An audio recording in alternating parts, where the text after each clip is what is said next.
ओम नमः शिवाय, शिवजी सदा सहाय। ओम नमः शिवाय, गुरुजी सदा सहाय। जय गुरुजी महाराज। अनंतम अनंतम शुक्राना गुरुजी महाराज। श्री शिव महापुराण रुद्र संहिता सती खंड अध्याय 31। ब्रह्मा जी कहते हैं, मुनीश्वर, इसी बीच में वहां दक्ष तथा देवता आदि के सुनते हुए आकाशवाणी ने यह यथार्थ बात कही। रे रे दुराचर दक्ष, ओ दंभाचार परायण महामूढ़, यह तूने कैसा अनर्थकारी कर्म कर डाला। ओ मूर्ख, शिव भक्त राज दधीची के कथन को भी तूने प्रामाणिक नहीं माना, जो तेरे लिए सब प्रकार से आनंददायक और मंगलकारी था। वे ब्राह्मण देवता तुझे दुस्सह शाप देकर तेरी यज्ञशाला से निकल गए, तो भी तुझ मूढ़ ने अपने मन में कुछ नहीं समझा। उसके बाद तेरे घर में मंगलमयी सती देवी स्वतः पधारी, जो तेरी अपनी ही पुत्री थी, किंतु तूने उनका भी परम आदर नहीं किया। ऐसा क्यों हुआ? ज्ञान दुर्बल दक्ष, तूने सती और महादेव जी की पूजा नहीं की। यह क्या किया? मैं ब्रह्मा जी का बेटा हूं, ऐसा समझकर तू व्यर्थ ही घमंड में भरा रहता है, और इसलिए तुझ पर मोह छा गया है। वे सती देवी ही सत्पुरुषों की आराध्या देवी हैं, अथवा सदा आराधना के योग्य हैं। वे समस्त पुण्यों का फल देने वाली, तीनों लोकों की माता, कल्याण स्वरूपा और भगवान शंकर के आधे अंग में निवास करने वाली हैं। वे सती देवी ही पूजित होने पर सदा संपूर्ण सौभाग्य प्रदान करती है। वे ही महेश्वर की शक्ति हैं और अपने भक्तों को सब प्रकार के मंगल देती हैं। वे सती देवी ही पूजित होने पर सदा संसार का भय दूर करती है, मनोवांछित फल देती है, तथा वे ही समस्त उपद्रवों को नष्ट करने वाली देवी है। वे सती ही सदा पूजित होने पर कीर्ति और संपत्ति प्रदान करती है। वे ही पराशक्ति तथा भोग और मोक्ष प्रदान करने वाली परमेश्वरी है। वे सती ही जगत को जन्म देने वाली माता, जगत की रक्षा करने वाली अनादि शक्ति और प्रलय काल में जगत का संहार करने वाली है। वे जगन माता सती ही भगवान विष्णु की माता रूप से सुशोभित होने वाली तथा ब्रह्मा, इंद्र, चंद्र, अग्नि एवं सूर्य देव आदि की जननी मानी गई है। वे सती ही तप, धर्म और दान आदि का फल देने वाली है। वे ही शंभु शक्ति महादेवी हैं तथा दुष्टों का हनन करने वाली परात्पर शक्ति हैं। ऐसी महिमा वाली सती देवी, जिनकी सदा प्रिय धर्म पत्नी है, उन महादेव जी को तूने यज्ञ में भाग नहीं दिया। अरे तू कैसा मूढ़ और कुविचारी है। भगवान शिव ही सबके स्वामी तथा परात्पर परमेश्वर हैं। वे समस्त देवताओं के सम्यक सेव्य हैं और सबका कल्याण करने वाले हैं। इन्हीं के दर्शन की इच्छा से सिद्ध पुरुष तपस्या करते हैं, और इन्हीं के साक्षात्कार की अभिलाषा मन में लेकर योगी लोग योग साधना में प्रवृत्त होते हैं। अनंत धन धान्य और यज्ञ याग आदि का सबसे महान फल यही बताया गया है कि भगवान शंकर का दर्शन सुलभ हो। शिव ही जगत का धारण पोषण करने वाले हैं। वे ही समस्त विद्याओं के पति एवं सब कुछ करने में समर्थ हैं। आदि विद्या के श्रेष्ठ स्वामी और समस्त मंगलों के भी मंगल वे ही हैं। दुष्ट दक्ष, तूने उनकी शक्ति का आज सत्कार नहीं किया है, इसलिए इस यज्ञ का विनाश हो जाएगा। पूजनीय व्यक्तियों की पूजा न करने से अमंगल होता ही है। तूने परम पूज्य शिव स्वरूपा सती का पूजन नहीं किया है। शेष नाग अपने सहस्त्र मस्तकों से प्रतिदिन प्रसन्नता पूर्वक जिनके चरणों की रज धारण करते हैं, उन्हीं भगवान शिव की शक्ति सती देवी थी।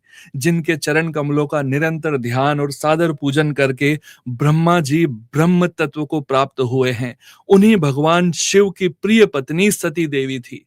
जिनके चरण कमलों का निरंतर ध्यान और सादर पूजन करके इंद्र आदि लोकपाल अपने अपने उत्तम पद को प्राप्त हुए हैं, वे भगवान शिव संपूर्ण जगत के पिता हैं, और शक्ति स्वरूपा सती देवी जगत की माता कही गई है। मूढ़ दक्ष, तूने उन माता पिता का सत्कार नहीं किया, फिर तेरा कल्याण कैसे होगा? तुझ पर दुर्भाग्य का आक्रमण हो गया और विपत्तियां टूट पड़ी, क्योंकि तूने उन भवानी सती और भगवान शंकर की भक्ति भाव से आराधना नहीं की।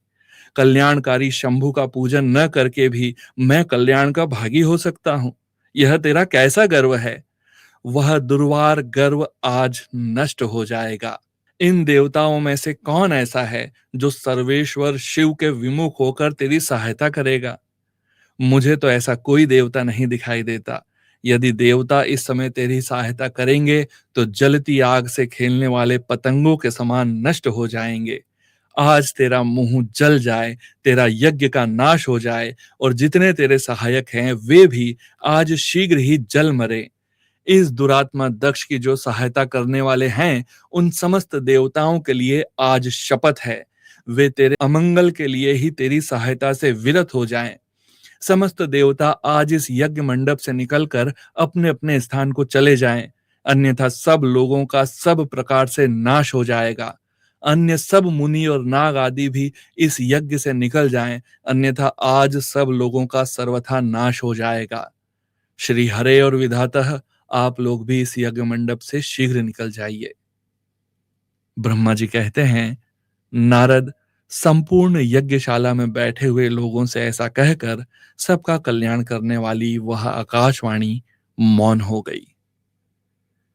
जय गुरु जी महाराज। अनंतम अनंतम शुक्राना गुरु जी महाराज। श्री शिव महापुराण रुद्र संहिता सती खंड अध्याय 31 समाप्त।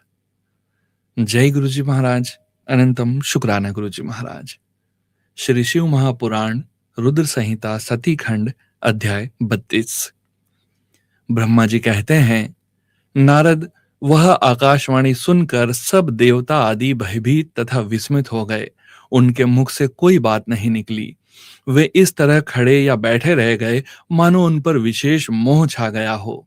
भृगु के मंत्र बल से भाग जाने के कारण जो वीर शिवगण नष्ट होने से बच गए थे, वे भगवान शिव की शरण में गए।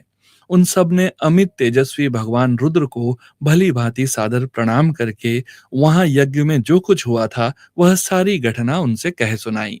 गण बोले, महेश्वर दक्ष बड़ा दुरात्मा और घमंडी है। उन्होंने वहां जाने पर सती देवी का अपमान किया और देवताओं ने भी उनका आदर नहीं किया। अत्यंत गर्व से भरे हुए उस दुष्ट दक्ष ने आपके लिए यज्ञ में भाग नहीं दिया, दूसरे देवताओं के लिए दिया और आपके विषय में उच्च स्वर से दुर्वचन कहे। प्रभु, यज्ञ में आपका भाग न देखकर सती देवी कुपित हो उठी और पिता की बारंबार निंदा करके उन्होंने तत्काल अपने शरीर को योगाग्नि द्वारा जलाकर भस्म कर दिया। यह देख 10,000 से अधिक पार्षद लज्जावश शस्त्रों द्वारा अपने ही अंगों को काट काट कर वहां मर गए। शेष हम लोग दक्ष पर कुपित हो उठे और सबको भय पहुंचाते हुए वेग पूर्वक उस यज्ञ का विध्वंस करने को उद्यत हो गए, परंतु विरोधी भृगु ने अपने प्रभाव से हमें तिरस्कृत कर दिया। हम उनके मंत्र बल का सामना न कर सके। प्रभो विशंभर, वे ही हम लोग आज आपकी शरण में आए हैं। दयालो, वहां प्राप्त हुए भय से आप हमें बचाइए, निर्भय कीजिए। महाप्रभु, उस यज्ञ में दक्ष आदि सभी दुष्टों ने घमंड में आकर आपका विशेष रूप से अपमान किया है। कल्याणकारी शिव, इस प्रकार हमने अपना सतीदेव का और मूढ़ बुद्धि वाले दक्ष आदि का भी सारा वृतांत कह सुनाया। अब आपकी जैसी इच्छा हो वैसा करें। ब्रह्मा जी कहते हैं, नारद, अपने पार्षदों की यह बात सुनकर भगवान शिव ने वहां की सारी घटना जानने के लिए शीघ्र ही तुम्हारा स्मरण किया। देव ऋषि, तुम दिव्य दृष्टि से संपन्न हो, अतः भगवान के स्मरण करने पर तुम वहां आ पहुंचे और शंकर जी को भक्ति पूर्वक प्रणाम करके खड़े हो गए। स्वामी शिव ने तुम्हारी प्रशंसा करके तुमसे दक्ष यज्ञ में गई हुई सती का समाचार तथा दूसरी घटनाओं को पूछा। तात, शंभु के पूछने पर शिव में मन लगाए रखने वाले तुमने शीघ्र ही वह सारा वृतांत कह सुनाया जो दक्ष यज्ञ में घटित हुआ था। मुने, तुम्हारे मुख से निकली हुई बात सुनकर उस समय महान रौद्र पराक्रम से संपन्न सर्वेश्वर रुद्र ने तुरंत ही बड़ा भारी क्रोध प्रकट किया। लोक संहारकारी रुद्र ने अपने सिर से एक जटा उखाड़ी और उसे रोषपूर्वक उस पर्वत के ऊपर दे मारा। मुने, भगवान शंकर के पटकने से उस जटा के 2 टुकड़े हो गए और महाप्रलय के समान भयंकर शब्द प्रकट हुआ। देव ऋषि, उस जटा के पूर्व भाग से महाभयंकर महाबली वीरभद्र प्रकट हुए, जो समस्त शिवगणों के अगुवा हैं। वे भूमंडल को सब ओर से व्याप्त करके उससे भी 10 उंगल अधिक होकर खड़े हुए। वे देखने में प्रलय अग्नि के समान जान पड़ते थे। उनका शरीर बहुत ऊंचा था। वे 1000 भुजाओं से युक्त थे। उन सर्व समर्थ महारुद्र के क्रोध पूर्वक प्रकट हुए निश्वास से 100 प्रकार के ज्वर और 13 प्रकार के सन्निपात रोग पैदा हो गए। तात उस जटा के दूसरे भाग से महाकाली उत्पन्न हुई, जो बड़ी भयंकर दिखाई देती थी। वे करोड़ों भूतों से घिरी हुई थी। जो ज्वर पैदा हुए वे सब के सब शरीरधारी, क्रूर और समस्त लोगों के लिए भयंकर थे। वे अपने तेज से प्रज्वलित हो सब और दाह उत्पन्न करते हुए से प्रतीत होते थे। वीरभद्र बातचीत करने में बड़े कुशल थे। उन्होंने दोनों हाथ जोड़कर परमेश्वर शिव को प्रणाम करके कहा। वीरभद्र बोले, महारुद्र, सोम, सूर्य और अग्नि को तीनों नेत्रों में धारण करने वाले प्रभु, शीघ्र आज्ञा दीजिए। मुझे इस समय कौन सा कार्य करना होगा? ईशान, क्या मुझे आधे ही क्षण में सारे समुद्रों को सुखा देना है, या इतने ही समय में संपूर्ण पर्वतों को पीस डालना है? हर, मैं एक ही क्षण में ब्रह्मांड को भस्म कर डालूं, या समस्त देवताओं और मुनीश्वरों को जलाकर राख कर दूं? शंकर, ईशान, क्या मैं समस्त लोगों को उलट पुलट दूं, या संपूर्ण प्राणियों का विनाश कर डालूं? महेश्वर, आपकी कृपा से कहीं कोई भी ऐसा कार्य नहीं है जिसे मैं न कर सकूं। पराक्रम के द्वारा मेरी समानता करने वाला वीर न पहले कभी हुआ है और न आगे होगा।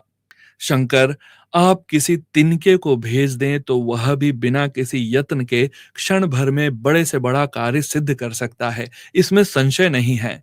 शंभो, यद्यपि आपकी लीला मात्र से सारा कार्य सिद्ध हो जाता है, तथापि जो मुझे भेजा जा रहा है यह मुझ पर आपका अनुग्रह ही है। शंभो, मुझ में भी जो ऐसी शक्ति है वह आपकी कृपा से ही प्राप्त हुई है। शंकर, आपकी कृपा के बिना किसी में भी कोई शक्ति नहीं हो सकती। वास्तव में आपकी आज्ञा के बिना कोई तिनके आदि को भी हिलाने में समर्थ नहीं है, यह निसंदेह कहा जा सकता है। महादेव, मैं आपके चरणों में बारंबार प्रणाम करता हूँ। हर, आप अपने अभिष्ट कार्य की सिद्धि के लिए आज मुझे शीघ्र भेजिए। शंभो, मेरे दाहिने अंग बारंबार फड़क रहे हैं, इससे सूचित होता है कि मेरी विजय अवश्य होगी। अतः प्रभु मुझे भेजिए। शंकर, आज मुझे कोई अभूतपूर्व एवं विशेष हर्ष तथा उत्साह का अनुभव हो रहा है और मेरा चित्त आपके चरण कमल में लगा हुआ है। अतः पग पग पर मेरे लिए शुभ परिणाम का विस्तार होगा। शंभो, आप शुभ के आधार हैं। जिसकी आप में सुदृढ़ भक्ति है उसी को सदा विजय प्राप्त होती है और उसी का दिनों दिन शुभ होता है। ब्रह्मा जी कहते हैं, नारद, उसकी यह बात सुनकर सर्व मंगला के पति भगवान शिव बहुत संतुष्ट हुए और वीरभद्र तुम्हारी जय हो ऐसा आशीर्वाद देकर वे फिर बोले। महेश्वर ने कहा, मेरे पार्षदों में श्रेष्ठ वीरभद्र, ब्रह्मा जी का पुत्र दक्ष बड़ा दुष्ट है। उस मूर्ख को बड़ा घमंड हो गया है, अतः इन दिनों वह विशेष रूप से मेरा विरोध करने लगा है। दक्ष इस समय एक यज्ञ करने के लिए उद्यत है। तुम याग परिवार सहित उस यज्ञ को भस्म करके फिर शीघ्र ही मेरे स्थान पर लौट आओ। यदि देवता, गंधर्व, यक्ष अथवा अन्य कोई तुम्हारा सामना करने के लिए उद्यत हो तो उन्हें भी आज ही शीघ्र और सहसा भस्म कर डालना। दधीचि की दिलाई हुई मेरी शपथ का उल्लंघन करके जो देवता आदि वहां ठहरे हुए हैं उन्हें तुम निश्चय ही प्रयत्न पूर्वक जलाकर भस्म कर देना। जो मेरी शपथ का उल्लंघन करके गर्वयुक्त हो वहां ठहरे हुए हैं वे सब के सब मेरे द्रोही हैं, अतः उन्हें अग्निमयी माया से जला डालो। दक्ष की यज्ञशाला में जो अपनी पत्नियों और सारभूत उपकरणों के साथ बैठे हों उन सबको जलाकर भस्म कर देने के पश्चात फिर शीघ्र लौट आना। तुम्हारे वहां जाने पर विश्वदेव आदि देवगण भी यदि सामने आ तुम्हारी सादर स्तुति करें तो भी तुम उन्हें शीघ्र आग की ज्वाला से जलाकर ही छोड़ना। वीर, वहां दक्ष आदि सब लोगों को पत्नी और बंधु बांधवों सहित जलाकर कलशों में रखे हुए जल को लीलापूर्वक पी जाना। ब्रह्मा जी कहते हैं, नारद, जो वैदिक मर्यादा के पालक, काल के भी शत्रु तथा सबके ईश्वर हैं, वे भगवान रुद्र रोष से लाल आंखें किए महावीर वीरभद्र से ऐसा कहकर चुप हो गए। जय गुरु जी महाराज। अनंतम शुक्राना गुरु जी महाराज। श्री शिव महापुराण रुद्र संहिता सती खंड अध्याय 32 समाप्त। ओम नमः शिवाय। शिवजी सदा सहाय। ओम नमः शिवाय। गुरुजी सदा सहाय।